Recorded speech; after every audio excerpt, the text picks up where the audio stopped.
Guys, it's Ruthie with the Popple Backyard Farm. While my noodles are draining, I thought I would show you how I make my tuna salad. Now, I will warn you that I make my tuna salad different almost every time. But I do have a sister that makes like a killer macaroni salad and potato salad.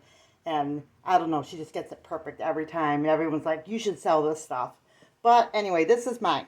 So I boiled my elbow macaroni, drained it, rinsed it. It's cooling off a little bit there. I've got sweet butter pickles in this one, celery, onion, 3 cans of tuna fish. I'm going to put it all in this great big huge bowl here. That little spoon was there to help me get the tuna out.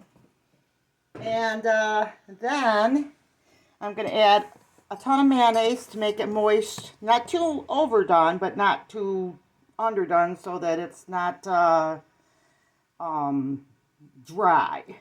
Then I'll put a little bit of ranch.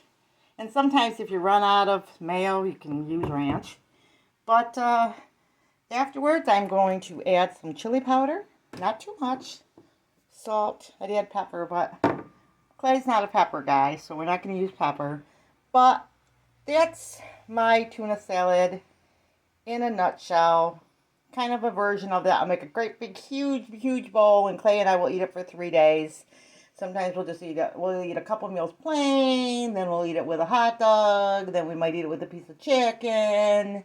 But it's just like something that we eat. Most of the time we eat it plain just because Clay and I, even though we're heavy, we really don't eat that much. But we're both trying to lose weight. But anyway, this is the meal of the day, so to speak, because usually I'll make one big meal. We'll eat like maybe a piece of fruit, a cookie, or something small for breakfast, and we make a couple vegetables at night. But this will be our big meal, which is the meal for the whole day in the middle of the day. And a lot of times, like I said, we'll even skip supper and breakfast. But anyway, you get the gist of it. So if you have never made tuna macaroni salad, this is a really simple recipe.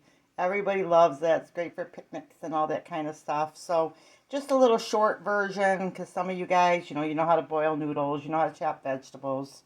But just so you can see the recipe in a visual style. Okay, guys, I guess I better get mixing all this in the bowl. Remember, big or small, you too can be a backyard farm. God bless.